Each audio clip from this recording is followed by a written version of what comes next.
Okay, hello everybody, and welcome back to the Black Box Podcast.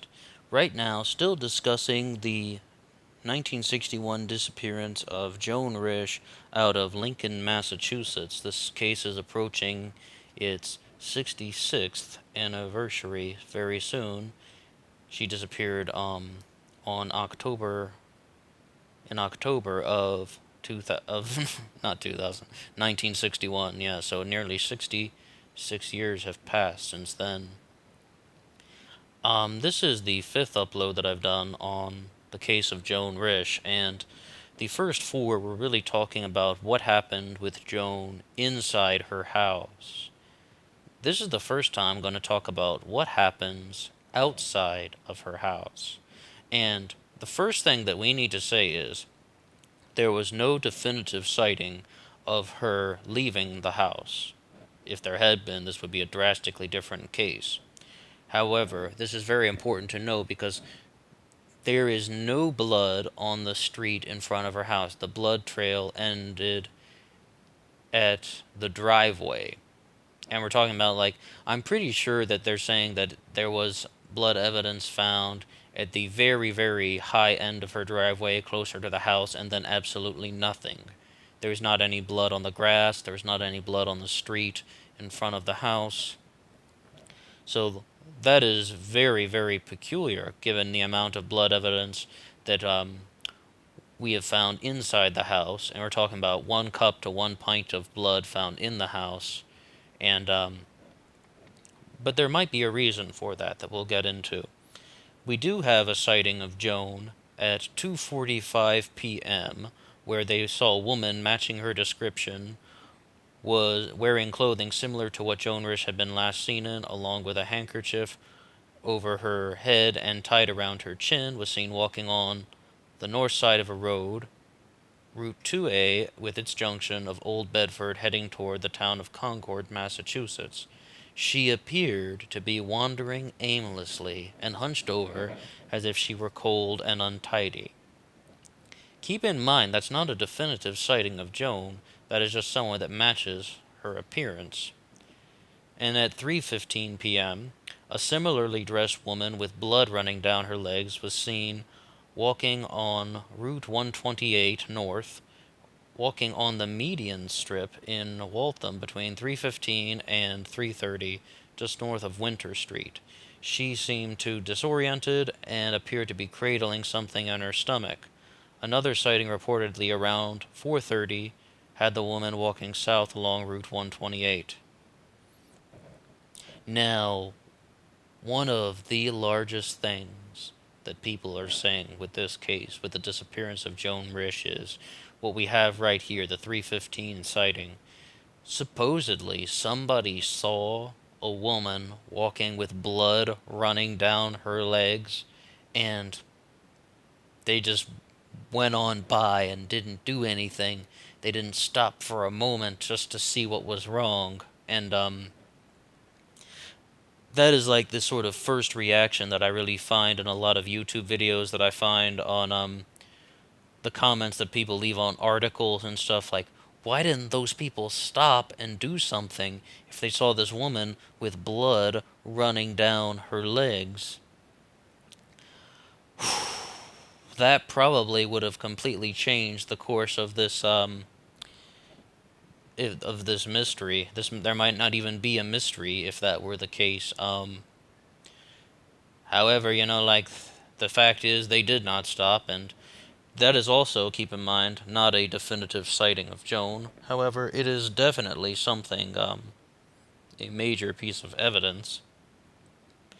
Now, I also think it's very interesting to say that they sighted her walking on the median strip of the road, like not on the sidewalk, not on the sort of shoulder of a highway.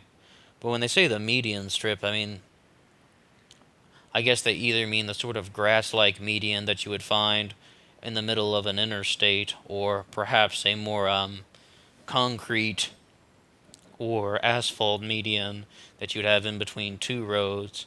Again, very abnormal behavior. At this point, all the sightings seem to have in common that this woman that was sighted was very disoriented and out of touch, and in one account we have her going north, and that's at the 245 sighting, she's walking north, and at the 315 sighting, she's walking south. So, what do we really make of that? What is she actually going on a particular route, or is this someone who doesn't know what to do? Is this someone who has just lost a lot of blood and has alcohol in their system? It's very difficult to say. I mean, I can't give a 100% answer, or else the mystery would be solved, but there are quite a lot of major possibilities going on with that there. The other important thing to keep in mind is, how did she get this far without leaving any blood on the street or in any of the surrounding areas? Why is there so little blood evidence found in front of the house? And my sort of original theory was, they give this description of a woman with blood running down her legs. I really just thought that the bleeding that Joan had been experiencing had really just slowed down to the point where, blood starts to roll down someone's leg and then it just kind of stays there, and it's not necessarily going to be gushing out anymore. And in the short story, I think the bleeding was probably slowed dramatically, and she had blood on her legs, but that doesn't necessarily mean that there's going to be blood running down to the bottoms of her shoes and such and things like that. Yet, at the same time, not a single drop after the driveway. Phew. That's, almost hard to believe for that, but I mean, if you've ever had a major cut or something and your blood runs down the side of your body, it does stick to your body, and whether it's on your arm or your leg, like the blood just sort of sticks to the skin, but you would think there would be at least one drop of blood that would come off like that, but maybe it didn't, though. It's very possible that the heavy bleeding had stopped by the time that she left the house. That still would mean that could have been in a very disoriented state. I don't think the disorientation would have stopped. Now, when we go from there, one of the other points that people have been suggesting is that there was an accomplice. The last upload, part 4, I did was all about how I don't agree with that, but to give another side of the story, if she had some sort of accomplice in this, they simply took her from the home and they dumped her somewhere. Meaning that they thought that they didn't want to get in trouble. They were performing an abortion illegally. Abortion's illegal in 1961. And they just had to get rid of Joan. They just had to get away from Joan, and like they just put her in the car and they drove her somewhere, Highway 128, I guess, and then they just let her out. And then they just fled the scene, never to be seen from again. And it's like, if anybody finds her, it's just trying to put some distance between themselves and the crime scene. That is a theory that other people have been promoting on the internet, and anything's possible, right?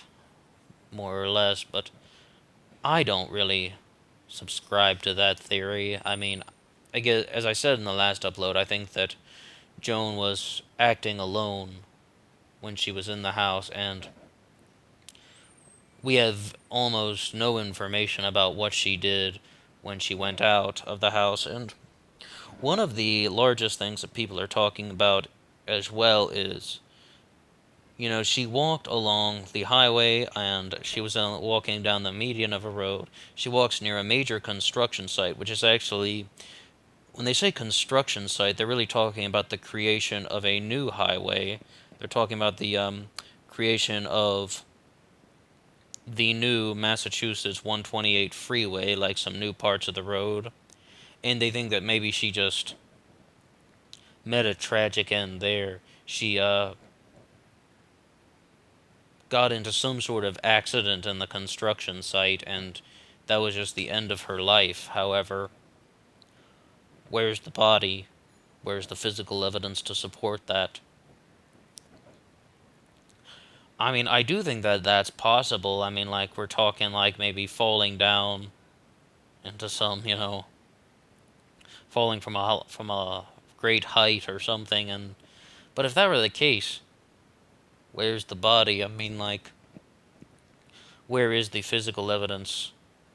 If she just, fell accidentally and injured herself, fatal or non-fatal, wouldn't someone, why would they have a reason to hide that, unless she witnessed, some other illegal behavior. But again, that is when it just gets a little too haywire. And those are things that we can't really say definitively. What I think is what I think is a much stronger way to look at this is if we have the facts of somebody who has blood running down their legs, walking in the median of a road, walking at first north, then walking south, and that tells me that this person is very disoriented. It also, we have another person with giving a very precise description. It appeared the woman was wandering aimlessly. And that would kind of go against the whole theory that this is a hoax that had been perpetrated by Joan Risch. That would, I think, some more support the theory that this was an accident. That Joan Risch did not stage the whole scene and sort of give people this fake scenario that she planted her own blood around the house. Given the fact that we've noticed this disoriented woman walking around, if that was Joan. And I say that because if this person had planned this, that they knew that they were going to inflict the wound themselves, plant the blood evidence, and disappear, where would they be going? How would you explain somebody wandering aimlessly? How do you explain, somebody walking first north and then walking south and walking along the median of a road? Talk about in plain sight.